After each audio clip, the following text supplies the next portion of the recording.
Good morning, everyone, and thanks for joining us for this informational webinar about the Senior Leader Apprenticeship Elizabeth Garrett Anderson programme, designed for leaders and managers in health and social care. So before we begin, just a little bit of housekeeping. So this session will be recorded, so please can you keep your cameras off and your microphones on mute for the duration. There will be a Q&A at the end, so please hold on to any questions that you have and pop them in the chat when we get to this part. Please note as well that we do run two different pathways of our Senior Leader Apprenticeship. Today's webinar is all about our health and social care specific pathway.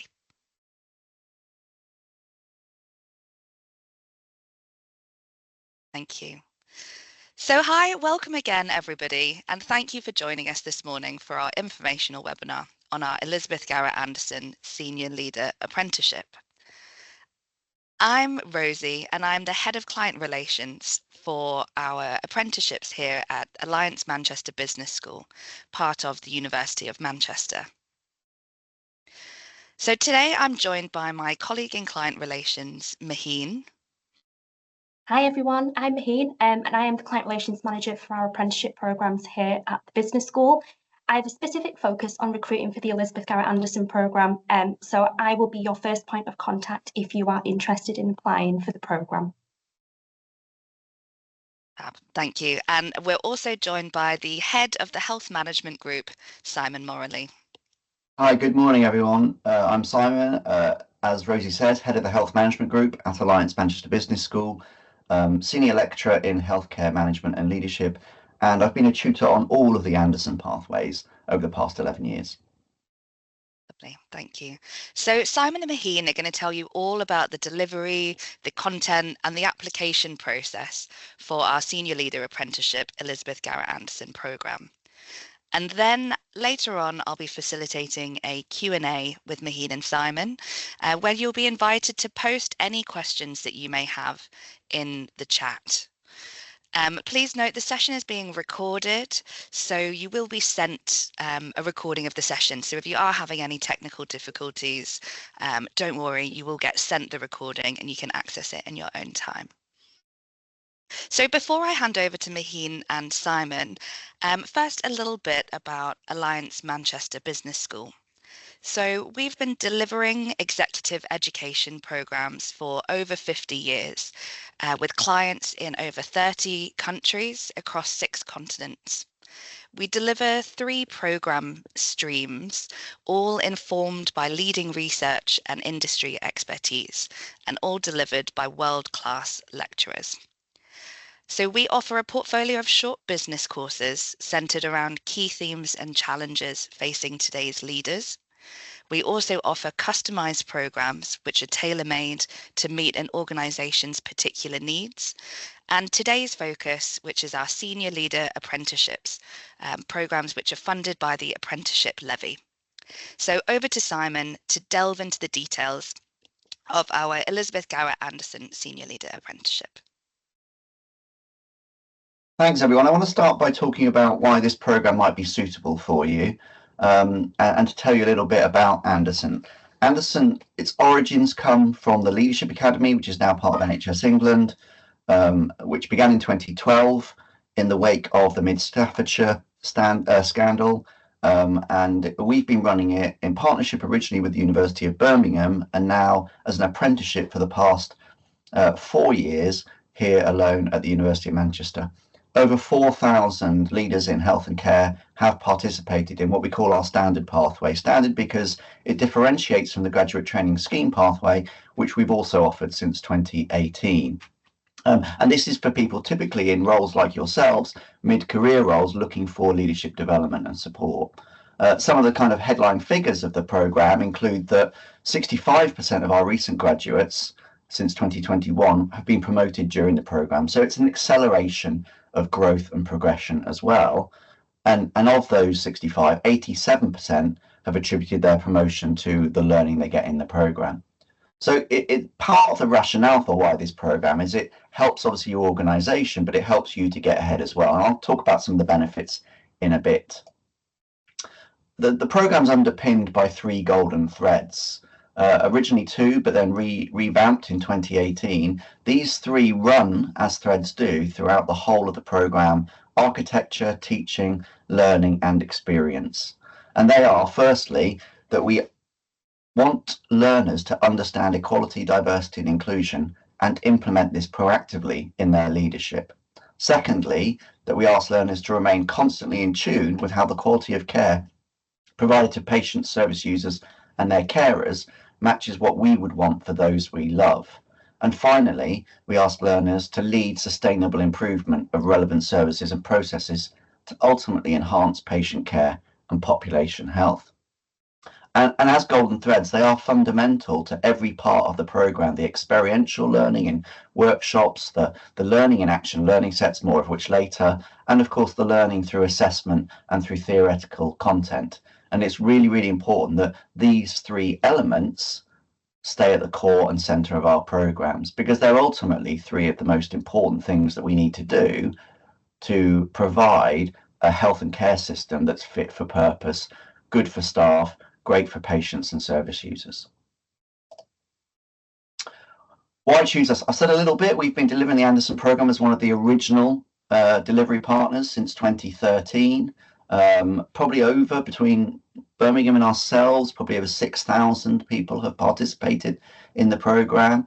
The Health Management Group, as I said, part of the Alliance Manchester Business School within the University of Manchester, has been delivering management and leadership training since 1956. We are the northern birthplace of the graduate management training scheme, and we've been involved in it for much of that 70-year history, and delivering lots and lots of programs. We continue to deliver, as Rosie's talked about, customized programs for individual organizations as well as open programs. And we've got a whole suite of offers that we're able to make to organizations to support people around themes relevant to leadership, governance, regulation, skills development, teamwork, and so on. We have regional bases, aside from obviously the base here at Alliance Manchester Business School, which you can see in the photo there. We also operate for organisations in London, and we currently have 3 cohorts running down in the capital city.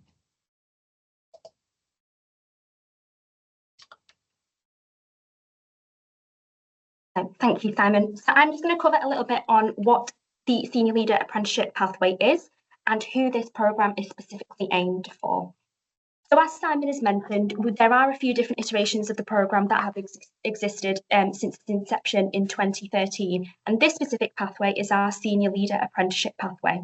So as it's a Senior Leader Apprenticeship, it is a funded programme, and I'll touch upon the mechanisms of funding in a couple of slides' time.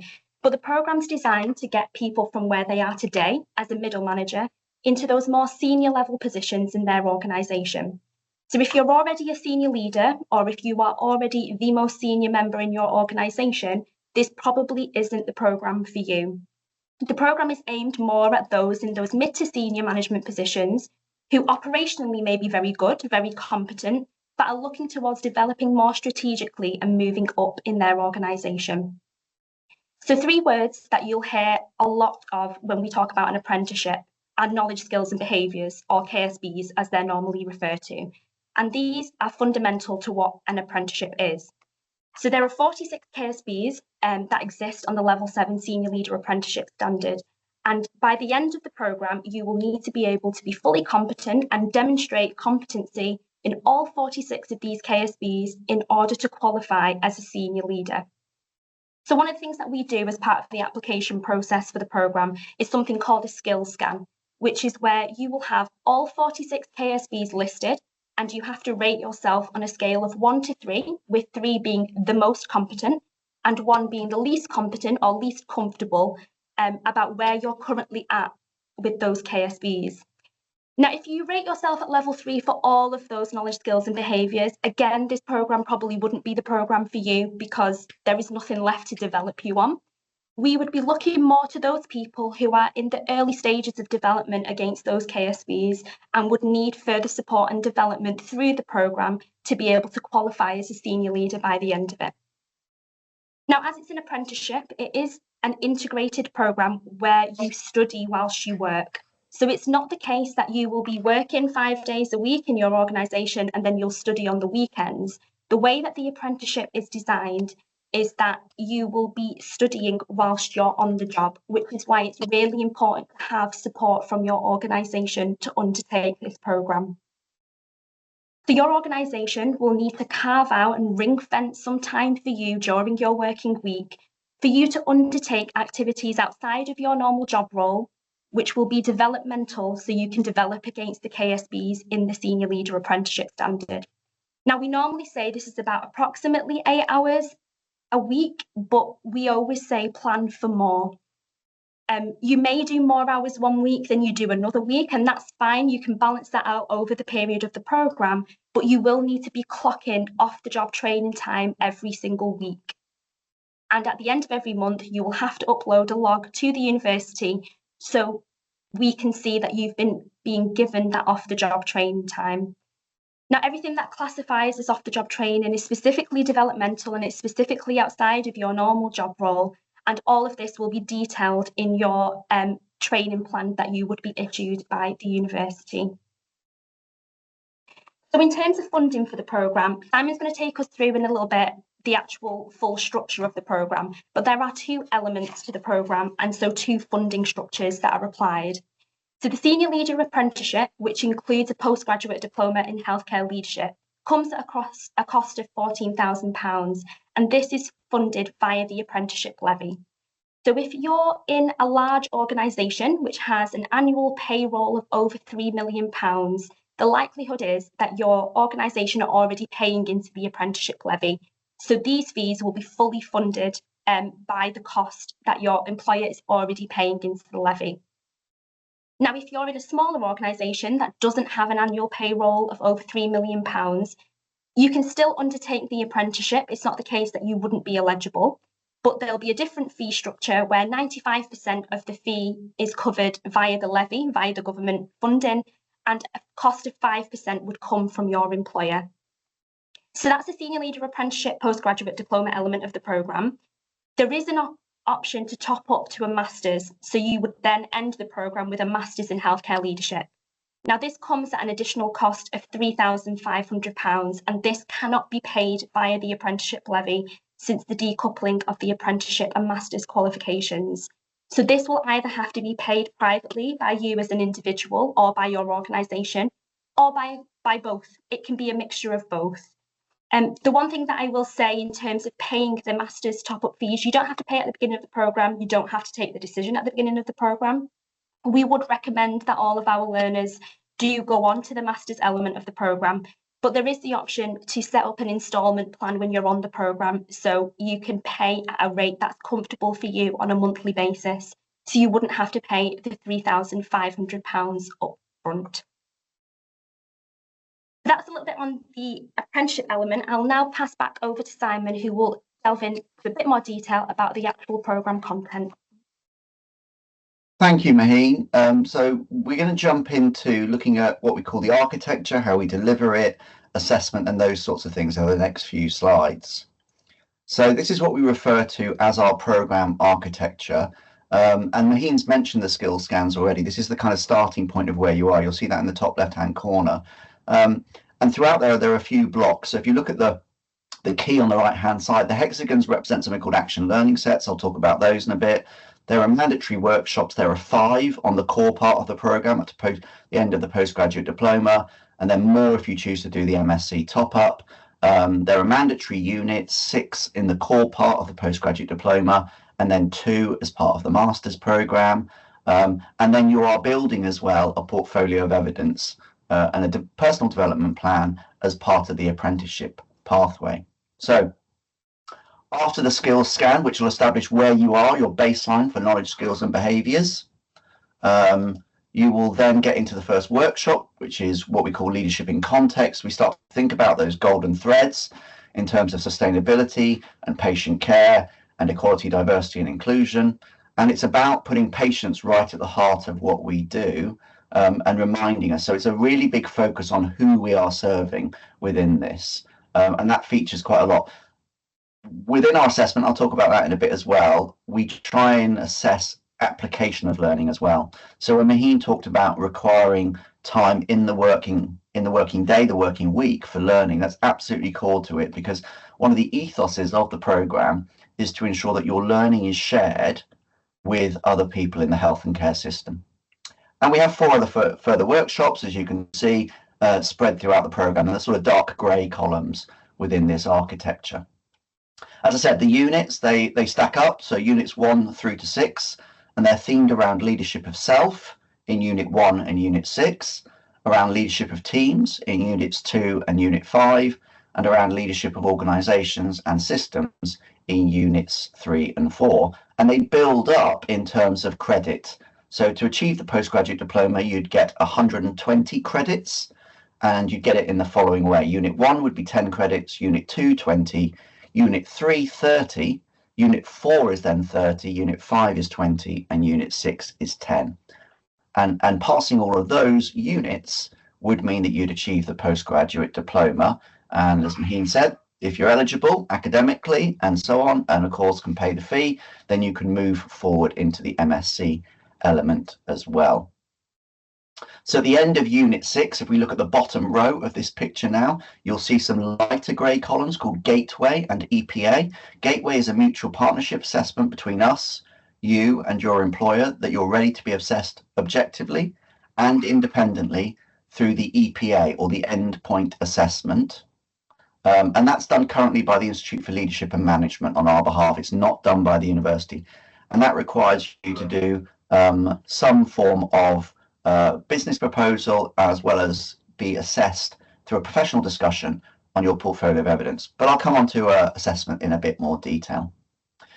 So just a quick reminder, if you wish to proceed to the Master's Top-Up and use sufficient academic credits, so your attainment across Units 1 to 6 is good enough, you can move into Units 7A and 7B, which are at the bottom right-hand side of the diagram that you can see. And that's really much more about research methodology, critiquing evidence, and then putting that into practice through a healthcare leadership case study. At the bottom of both rows, you'll notice these hexagons. I've talked about action learning sets. It's a method that Manchester has pioneered and we've used. We are also where Reg Revans, the founder of Action Learning, spent much of his academic career developing action learning, and we use it across the breadth of our leadership programs. If you're not familiar with action learning sets, they're smaller groups of around 6 to 8 individuals, a kind of community of practice where you look at leadership problems, wicked and complex intractable problems, things that seem unsolvable or even unsayable, and you'll explore those issues with your tutor as your facilitator and with your peers to gain new insights, new learning, which then go away and apply it in practice. And I mentioned tutors, and I've done the role of tutor on a number of occasions in this program. Your tutor will stay with you for the entire journey. They are an academic and a personal tutor throughout all of the units. So atypical to a normal university experience where you may well have a module or a unit lead, and then you'll meet another module or unit lead and so on. Your tutor facilitates the learning across all of the 6 core units. So alongside the academic and applied, it's a very practical personal development aspect to the learning set of our program. And as I say, you can see that they occur consistently throughout the program to create that community of practice and support for you. How do we deliver the program? It is blended, and this works out really well for employers and employees, giving you flexibility. There are workshops, and they are of varying lengths, and they're all face-to-face, and they total 12 days. And this includes, you know, the master's element as well. We have a virtual campus through a learning management system or a virtual learning environment, where all of your online resources and learning are, a lot of the theoretical content. This is not just written content, it's virtual and video content. It's learning activities that and scenarios that you'll work through, and you'll also submit assignments. Our workshops currently take place at the University of Manchester on campus, which is on Oxford Road. Obviously, apart from any of you who might be applying to a London cohort, and currently we run those quite close to Euston Station in London. Our assignments are submitted through the virtual campus, And also on there, you'll get all of the information you need, the handbook, guide, and timetable. You'll have online tutorials in things like study skills, so how to search for information, how to write critically, how to read critically. And there are lots of unit-based activities, and you'll come online with your tutors to kind of understand how to apply that learning in practice. I've mentioned the action learning sets. They meet every 6 to 8 weeks roughly, and they're roughly groups of about 8 peers. So let's get on to assessment, because that's always a bit that people worry about to some degree. There are 6 critical and 12 work-based or applied elements. So for each of the units, 1 to 6, there is a critical assignment, which for those of you who have done university education, it feels like your familiar humanities type argument, long form essay, between 1,500 and 3,000 words, depending on the credits of the module of the unit. And then for the work-based activities, depending again on the unit, you will do between 1 and 3 of these for each of the units. And that's about fitness for purpose. Are you able to demonstrate the skills, the knowledge, the behaviours that are required of a senior leader in healthcare? And they form together the assessment for the postgraduate diploma. There is also the endpoint assessment. As I say, that's currently our endpoint assessing organisation is the Institute for Leadership and Management. And there are 2 elements to this: a strategic business proposal, which is something that is of value to your organisation that you work on at the point after you pass Gateway. So around 15 to 18 months into the programme, you will then work for 3 or 4 months on a strategic business proposal. And then you will discuss that with the endpoint assessor, along with having a professional discussion of a portfolio. And your portfolio is made up of 18 pieces of evidence regarding the 46 knowledge, skills and behaviours that Maheen talked about earlier. Now, if you choose to do the top up, the master's element, you'll do a healthcare leadership case study. It's 2 very interlinked module units, first of all on research methods, and then actually the implementation of that through a case study about your leadership impact regarding the 3 golden threads, thinking about leading self, leading teams, and leading in organizations. So that's the assessment. It's a kind of triple assessed, but you do come out of it with 3 qualifications. So you get the postgraduate diploma, which you can also obviously top up to if you've attained the right level, to the Masters in Healthcare Leadership from the University of Manchester, and join the community of people who have achieved that over the past 12 years. You'll receive an NHS Leadership Academy Award in Senior Healthcare Leadership from NHS England, and you'll be accredited at a national standard for the Level 7 Senior Leader Apprenticeship. So it's triple qualified, and that's why the assessments that I spoke about on the previous page exist. Okay, what support is available? I've mentioned briefly your tutor. Let me tell you a bit more about this role. Every learner is allocated a tutor within a trio to provide academic and pastoral support. So typically there will be 3 tutors for a group of about 48 to 50 learners, and each tutor group will therefore break down into about 16 learners and 2 action learning sets of around 8 learners each. And the tutor is there to facilitate your learning. They have obviously subject matter expertise in some elements of leadership and management training and delivery and education, but they have a wider range of skills as well in terms of coaching and mentoring, organizational development, those sorts of things. You have the same tutor for the postgraduate diploma and the apprenticeship element program. So your tutor has a role that is both academic but also sort of program based in terms of supporting you to achieve the apprenticeship, supporting you in building that portfolio, readying you for the gateway, and then supporting you up to your endpoint assessment. As part of that role, the Anderson tutor will attend regular tripartite progress reviews. Tripartite because they involve you and your work-based mentor, and I'll come on to the work-based mentor in a minute. And these take place roughly every 12 weeks, and that's to make sure that the program is fit for purpose for you, you're getting the support you need, and it's delivering for your employer as well. And the Anderson tutor is a key part of that. Your work-based mentor is someone that you should nominate, potentially their line manager, they could be another senior professional colleague, and they're to provide you with advocacy, support, and sponsorship for you within your organisation. As Maheen said, you're trying to accomplish these knowledge, skills and behaviours, and this is a key person for you to help you gain access to parts of the organizational system that allows you to stretch yourself, to be challenged, to achieve those Ks, those Ss, and those Bs. And therefore, their role is to identify developmental opportunities and agree that you have achieved the senior leader level that allows you to progress through gateway to endpoint assessment and the achievement of the senior leader standard. Now, the other support you've got, of course, is your peer support. I often say to learners on this program that you'll learn a lot from the content and you will learn a lot from your tutor, but the most you will learn is from your peer community. And that's why it's such a powerful model of working in learning sets, tutor groups, and cohorts of 8, 16, and 48 learners. So networking with peers will give you perspective, it will give you support, it will really help you to understand that other people face similar challenges in similar contexts, and similar opportunities and ways of dealing with things.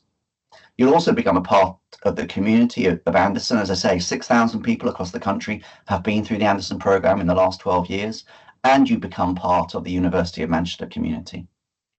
And post-graduation, you can join our Anderson alumni community, which has been building over the last 4 or 5 years, so that there is ongoing support. And you might be on this webinar because someone's done the Anderson program. You might be on this webinar because someone in your organization knows of the Anderson program. You can join that community as well. So last couple of slides from me, and then I'll hand back.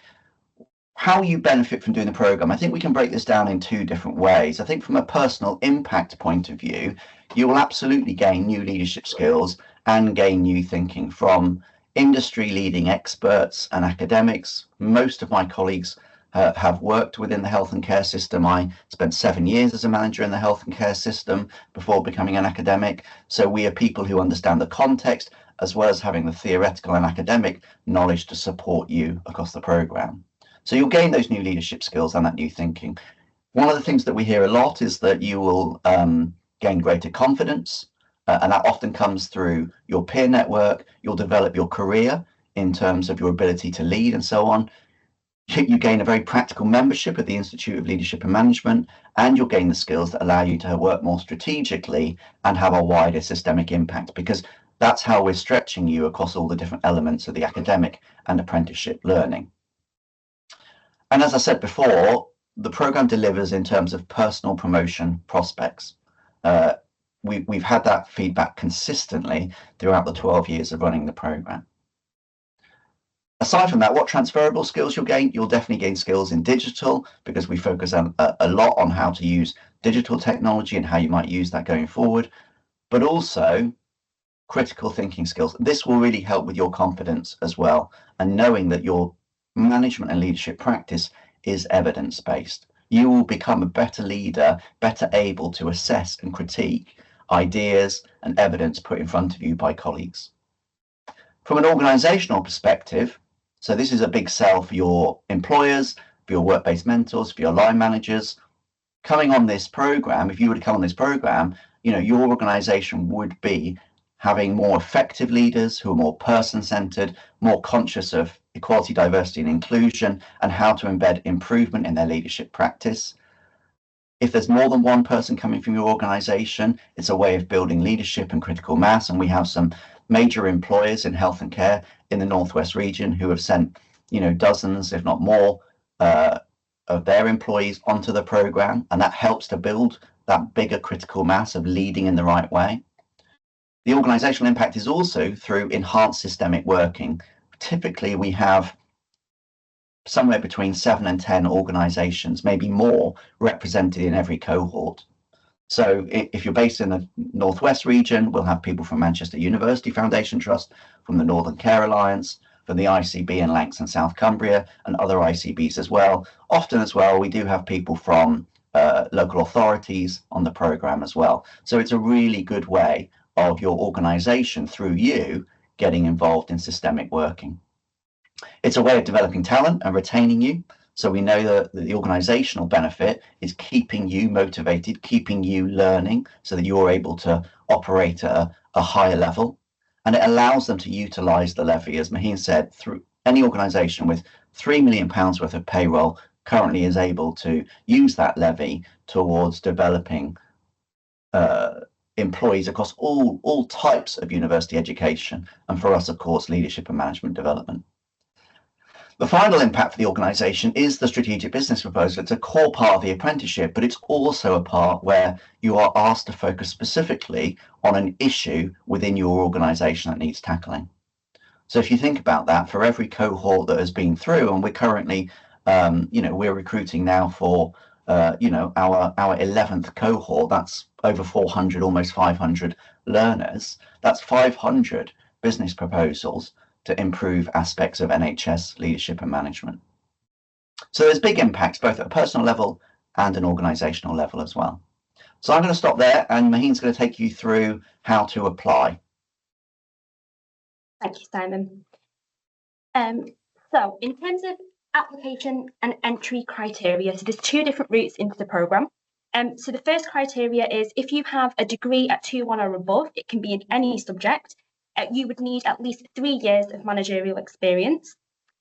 The second criteria is if you have a 2-2 degree, a third, or no degree at all, you would need at least 5 years management experience. And that's because this programme is aimed at that kind of strategical level of development, where you would need that managerial experience to sort of form some of the work that you would do whilst you're on the programme. So there are two different routes in terms of admissions. You'll see on the left-hand side of the slide, both routes have a specific requirement attached to them. But as this is an apprenticeship programme and we will be claiming funds via the apprenticeship levy, it is a government requirement that all applicants need to have a level 2 qualification in English and maths. So this can be at GCSE or equivalent if it's functional skills, or if you have an international qualification, we can assess the comparison to that level of qualification. But you do need to hold a level 2 qualification in English and maths, and it has to be at a grade A to C or equivalent. So that's not a specific criteria that we have set. It's a requirement from the government. It's a funding requirement. So if you do have international qualifications, you can send them through to me. My contact details will be on screen at the end of the webinar. Send them through and we can do an assessment with the admissions team to see whether that meets the equivalency requirement for the programme. So there's two different routes into the programme, but we'll be focusing on that 3 to 5 years worth of managerial experience. So in terms of the application process, so we're currently open for applications for our July Manchester-based cohort, with the potential of a further Manchester-based cohort later on this year. So in terms of step-by-step, the first step in the process is to complete the eligibility checker, and we will pop that link into the chat in a little while. Completing the eligibility checker allows us to check whether you meet the funding requirements for the programme and whether you meet the basic sort of requirements in terms of experience. So as I've mentioned, you do need organisational support for this programme. So it's really important that you talk this through with your line manager and your apprenticeship lead. We cannot accept any applications without employer support. So you can gain access to the recording of the webinar and feel free to share that with colleagues in your organisation. Some NHS trusts do have internal processes to go through to approve the undertaking of an apprenticeship programme. So it's really important that you have those conversations internally before we will be able to approve any application to the programme. So once you've talked that through and you've gained the support of your employer, there will be an expression of interest form that you'll need to complete. They will come through to me, so you'll need to send that through to me, copying in your line manager and your apprenticeship lead. And as long as I've had everything looks in place on your expression of interest, it meets the requirements of the programme. And I have had confirmation from your employer that they will support your application, you will then be formally invited to apply via our Aptum system. So the next step after application would be you would be interviewed by our colleagues in the health management group, so our academics, all of whom have experience of teaching on the programme. And then there will be some reviews and employer sign-offs that we would need before any formal acceptance onto the programme. So it is a bit of a lengthy process for you to go through. It isn't something that happens automatically, and you would have to pass your interview before any offer for the programme is made. So we would recommend starting the process as soon as possible. So as I've mentioned, we are open for applications for our Manchester-based July cohort already, with applications closing on the 28th of March. This is a very popular programme, so it's possible that applications will come through where we're full before the closing date. So we may close before the 28th of March. And we do award places on the programme on a first come, first served basis. So it is in the order that we receive applications from candidates.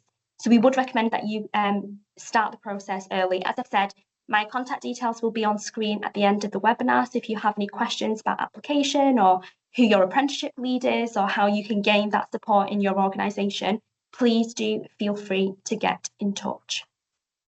So I will now hand it back to Rosie. Fabulous. Thank you. Thank you so much, Simon and Maheen, for all of that information. Really, really helpful. We're going to move on to a Q&A now. So I can see there's lots of questions that have been coming through on the chat that we've been monitoring. I just wanted to address one thing that might be on a few people's minds before we start answering some of those questions, which is some potential changes to the Level 7 apprenticeship funding that you may have heard of. So the government are working on potential plans around the way that they look at funding their apprenticeships. And this could affect our Level 7 funding. So at the moment, we haven't had a decision from the government around the future of Level 7 funding. We're currently working as business as usual until we hear otherwise. We were hoping to hear by the end of February, or potentially it might be more like the end of April. As soon as we know anything, we will make an announcement to all of our clients. It might be that apprenticeships carry on as normal, in which case we'll continue recruiting for our winter cohorts. Or it might be that there are changes which we'll then look at and adapt as they come through. Please note that we really are committed to developing alternative programmes for leaders from health and social care if this funding were to be withdrawn. But as I say, at the moment, there's been no announcement either way, but we'll keep you in the loop. So thank you very much. We'll go over now. I'll just read out some of these questions and throw them to Simon or to Maheen. So Maheen, could you just clarify the two locations? We have London and Manchester. Who can apply for which location? Yes, that's a really good question. So as Simon mentioned, we do have regional basis, and how we build our cohort is based on regions. So for a London-based cohort, it wouldn't normally be open to people in the Northwest or in the Midlands. It would be focused on those who are based down south, because it is about building up that relevant network. So for our Manchester-based cohort, it is only open to those in the Northwest and the Midlands. It wouldn't be open to those based in the south. And the key focus on that is so you're building up that regional network to be able to support yourselves and your employers, as Simon has mentioned.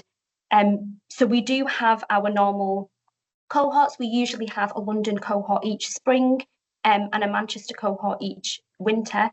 But as Rosie said, depending on the government announcement, we'll be able to confirm what the future 2026 cohort structure would look like, and whether a London cohort would take place. But yeah, the summary of that is Northwest Midlands for the Manchester cohort, and for those based in the south would be eligible for the London-based cohort. Perfect. That's brilliant. Thank you. And just looking back to that action learning sets that were mentioned, Simon, are these sort of face-to-face, online? If they're face-to-face, where do they take place? Yeah, thanks, Rosie. I think this kind of builds on Maheen's question. I've seen people saying, can I apply for the North East, Midlands, South West as well?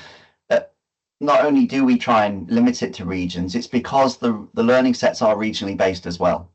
So if you are applying from the Southwest or the Northeast, you have to bear in mind that the majority of learners on the programme will likely be from the Northwest for the Northwest cohort, and from the London region for the London cohort. And that's a commitment for you to make 12 days of regional learning. They are face-to-face. We feel it's the most powerful in terms of impact, in terms of discussing and working through issues related to behaviour, leadership, confidence, all those sorts of things. So we don't currently run our learning sets virtually. I know that became something of a norm after the pandemic. Dare we still mention it? And there is some evidence that it can work quite well, but we feel that in-person regional action learning sets are a better and more impactful method of supporting people to become the best learners and the best leaders they can be. And one of the reasons they're so good is because they create a focus. If you are out of the workplace, if you are, engaging in leadership learning in a physical space, you are less distracted. All of us working online have the option to be distracted even if we're attending meetings or events because of everything that goes on through technology. So in-room learning, likely to be for the Manchester cohort, obviously in July, around the Northwest region. What we typically do is we rotate, around learners' workplaces. So it all depends. We'll look at the groupings of the tutor groups, we'll look at the groupings of the action learning sets, but there may be some limited travel within the region, within the Northwest region for that. I do feel it's fair to mention as well that the apprenticeship is currently delivered by more than the University of Manchester and the University of Birmingham. There are regional providers of it. So from my understanding, Exeter down in the southwest have a license for delivering the Anderson programme. It may well be that you want to look at what they're doing around that. I would always obviously want to encourage people to come and study at the University of Manchester, but there is a logistical challenge here for you all if you're outside of the region, just in terms of the commitment we need from you. Tripartite review meetings, now they can take place online, but there can also be an element of presence, or in person on occasions for that as well. So I think these are really practical considerations. It seems great that you might think I only need to travel so far up and down the country, 15 times over 2 years, but they do become barriers to learning. So do think very, very carefully about it. And we do prioritise people within the region, as much for retention on the programme as anything else. Brilliant, thank you. Just looking a little bit about who the programme is aimed at. So clustering a few questions here together. Around it being aimed at clinician, non-clinician, patient-facing, non-patient-facing, a large NHS trust or primary care. Simon, could you give us a bit more detail around who it's relevant for and how it's applicable to people working in different areas? Well, the short answer is anyone in those. But let me go into a bit more detail. I was delighted to see the question from Laura around primary care. I think it's a massively underrepresented area. One of the reasons is because primary care doesn't typically have organisations with the £3 million staff payroll, and I think therefore people see it as a barrier. Programmes in leadership and management for the last 70 years in the NHS have been dominated by secondary and community care, but as a former non-exec chair of a primary care network, I want to see more people from primary care doing this programme. There's nothing within the programme that stops people from being eligible or being able to carry out all of the activities to do that. I think, Maheen went back to it. If your organisation doesn't have the £3 million staff payroll, it will have to make a 5% contribution. So there really isn't a barrier. It's a 5% barrier. It's not a huge barrier. So, I would definitely encourage applications from primary care networks, from local authorities. I think if we're thinking about the health and care system, integration is the key word, and we need more people to come together, to learn together, to then lead together. Who have we had on the programme? We've had people of all grades. So when we talk, although it's a senior leader, you're right. I think in the NHS and care terms, we think about trust level senior leadership, people at grade 9 or above. Anyone who's probably at grade 8 or below would be eligible. We've had consultant doctors, we've had consultant scientists on the programme, we've had people from comms backgrounds, mental health nursing backgrounds, occupational therapy. And again, it's the real power of the programme that you bring people together in learning sets where you might represent different genders, different ethnicities, different professional backgrounds, different qualifications. Consultant obstetricians learning from school nurses learning from comms leads in CSUs, commissioning support units. It's the great power of the programme that we mix up and everyone gets to understand the other part of the programme.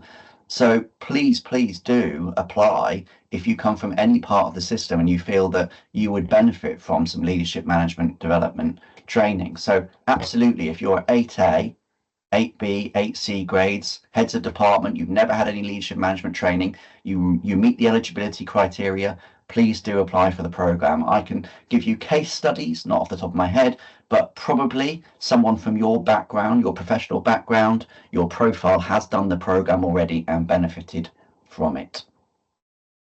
Brilliant. Thank you. And Maheen, just a little bit around prior learning. So are there any qualifications that might make somebody ineligible? And if someone's done something like the Mary Seacole before or a master's, are they able to use that to sort of gain any credits for the program? Yeah, again, a really good question. So just starting with Mary Seacole, so obviously the Elizabeth Garrett Anderson is one of a range of leadership development programs offered by the NHS Leadership Academy. And Mary Seacole actually forms a really good basis for the Elizabeth Garrett Anderson program. So there's no problem if you've done Mary Seacole, it doesn't stop you being eligible for the Elizabeth Garrett Anderson. It might be that some of that learning, if there's anything overlap, we would remove from your off-the-job training requirements when you're on program, if some of that learning's already been done, but it doesn't prohibit you. If you've done the Rosalind Franklin program, you wouldn't be eligible for the Elizabeth Garrett Anderson. And the reason that is they are both of a similar level and cover largely similar-ish content. So if you're doing the Rosalind Franklin program with the NHSLA, a brilliant program, but you wouldn't be eligible to apply for the Elizabeth Garrett Anderson. The other healthcare programs that the NHSLA offer would be fine, apart from NIBEVN, as that sits above the Elizabeth Garrett Anderson program. So if you were doing Bevan, you wouldn't really be looking at the Garrett Anderson program anyway. A few qualifications do make you ineligible if you've done an MBA, for example, but we can sort of go through that in a bit more detail via the eligibility checker. The best way to check your eligibility is by filling in that checker. I think Rosie's put that link in the chat already, so you can start that process off. If you've already done a master's in leadership and management, it doesn't automatically make you ineligible, but we might need to look at your transcript because we need to be able to offer at least 12 months of brand new learning to you for this programme. So the easiest way to find out is just complete the eligibility checker and then we will be able to assess your eligibility from there. Perfect. Thank you, Maheen. And just while we're on qualifications, some people did their GCSEs a very long time ago, have lost certificates, they might be in a basement or an attic somewhere. What would you say they should do in this scenario? Yes, if you know that you've got your GCSE, you achieved your GCSEs, there is a way that you can order replacement certificates via the government website. So I will put that link in the chat as well in a second. That goes if you can't remember whether you've taken them as well, if they were a bit of time ago. But we do need the evidence of qualifications at the point of application, so you would need that when you're applying. So yeah, I will pop that link in the chat for anybody who has lost their GCSE certificates or aren't quite sure where they are. You'll be able to order them again. Perfect. Simon, we're having a few questions around the banding. It's kind of going back to what we'd addressed before. I know there is no one-size-fits-all answer to this, but is there any clarification around, what kind of role you might need to be in order to be in the right place to be successful on the program? Yeah, it's really difficult because I don't want people to go away and think, oh, I'm at this band, I can't do it. I do definitely think about what experience you already have in leadership management. Do you fit the eligibility criteria? Typically, because of, are people ready? Are people in a position to benefit from it? And do they have the requisite environment to lead and learn and fulfill the program? Because we're trying to fulfill this on behalf of the employer. We don't want people to come on the program and it's really too far above what they're working and they don't have the opportunity to evidence the portfolio and so on. So please don't take this as the absolute gospel. Do the eligibility checker, but he says, typically, given the competitive nature of the program, people at grades 6, 7 and 8 or bands 6, 7 and 8 are more likely to be accepted onto the program because they are doing management and leadership at a certain level and they haven't got the MBA that precludes them, those sorts of things. There are other programs, Maheen's mentioned, Seacole, I think, is typically the program that's seen as perhaps an entry point before Anderson. So if you are band 4 or 5, you might want to consider CCOL and where that's being where that's being delivered. But again, I can't. It is very much case by case basis. We don't preclude people on the basis of band, absolutely not. But I also want you to be clear. Want to be clear with you about, have you got the support from your line manager? Have you got the opportunity to learn and lead and develop and demonstrate the competencies? Those are really important things. So, I would absolutely say, go and do the eligibility checker, have a conversation with your line manager, convince them that you have what it takes to get on the program and put that application in. Brilliant, thank you. Along a sort of similar line, so looking at the interview stage that was mentioned, getting through all those other stages, can people have a stumbling block at the interview stage, and what might stop them sort of being accepted at that point? I mean, yes, they can. They absolutely. I mean, we have on occasions through the interview decided that people weren't ready in terms of, for a number of factors. Did they have the time to be able to do it? Did they have the support? Did they have the environment for it? So that's the reason we have the interview. Are they aware of what's required, academic study at a postgraduate level? So I think people, quite rightly are aspirational and feel they can take it on. But the interview is another way of checking that the program is right for them. We don't want anyone to come on the program, and we do have attrition. People do leave the program because they decide it's not right for us, and that's why we've tightened up and introduced interviews and changed things over the past 3.5, 4 years to learn from those experiences, because we don't want people coming on the program and setting them up to fail. We want to make sure. So the sorts of reasons are myriad. Sometimes it's the realization from them. Sometimes it's them not having an understanding of what's required in terms of the academic requirements, in terms of, what's critical writing? What does that look like? How would you, talk about leading effective teams without giving away too much of the interview process itself? I think you need to be really clear that you've done the eligibility checker, you've got the support. I think another one that's really crucial is, do think about the time commitment required outside of work, thinking about the impact that will have on friends and family as well. It might be like, of course I can fit this in, but this isn't a program that you can fit in. It requires that 8 hours Maheen talked about, but that's not thinking about the kind of theoretical, conceptual online learning that you're doing. You could be doing double that. You could be doing 15 hours a week of learning. Where are you going to find those 15 hours? And I think it's really important that we challenge people to be realistic about that.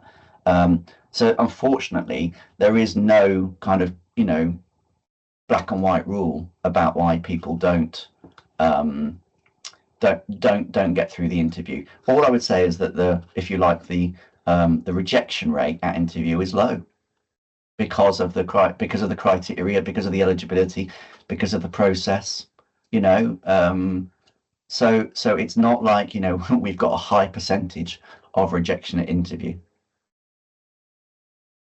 Brilliant, thank you. And yeah, just to add to that, the main thing is setting you up for success. We want everyone who comes on the program to really enjoy it and get the most out of it. So, that interview is really just checking that you will thrive on the program and get the most out of it.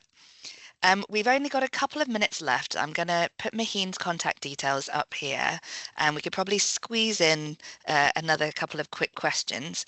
If we haven't got to your question, I do apologise, but just drop Maheen an email here. If you have a certificate, either GCSEs or maybe you did a degree in a different country, again, send a copy of your certificate over to Maheen and we can have the conversation with the admissions department and see if it's considered an equivalency by the ESFA. So what has been popping up a few times here, Maheen, is people are eager to know the dates of the upcoming workshops, those key dates. At what stage in the process would they receive those?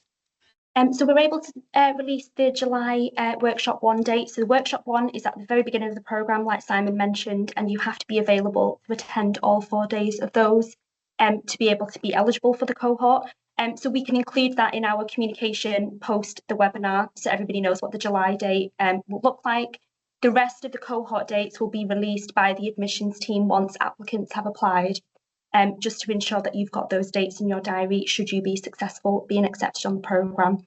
We don't currently have the dates for December. It's possible that the cohort might be moved earlier in the year, but we'll be able to confirm that in the next few weeks.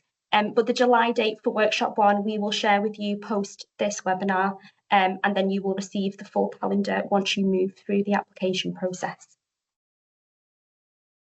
Brilliant. Thank you. Well, I think that's a good time to Rosie, end can it I there. just jump in with one more? Because Absolutely. I've seen Phil Gurney's question about a brief case study or oversight of the business proposal. So I just wanted to quickly say things like, you know, an outreach service for citizens advice or training programs to enhance recruitment and improve clinical staffing amongst medical staff. They're 2 examples of projects that have been done as the strategic business proposal. Another one is reviewing and redesigning existing primary care urgent care models. So these are really applied projects, things that are a strategic priority for the organisation. So, you know, do think about 15, 18 months time, what would be something your organisation would be wanting you to do? But also don't get ahead of yourself. You know, there are lots of opportunities in 15, 18 months time. I'm sure you'll have a choice of things that you might want to do in terms of strategic business proposals. Brilliant. Thank you, Simon. And yeah, massive thank you to Simon and to Maheen for sharing their expertise on this webinar. Thank you so much for everybody who attended. We'll be emailing you over the slides and the recording of this session within the next day or 2. And please do get in touch with Maheen if you have any questions about the programme or would like to take the next step in the application process. So thank you very much. Thanks, everyone.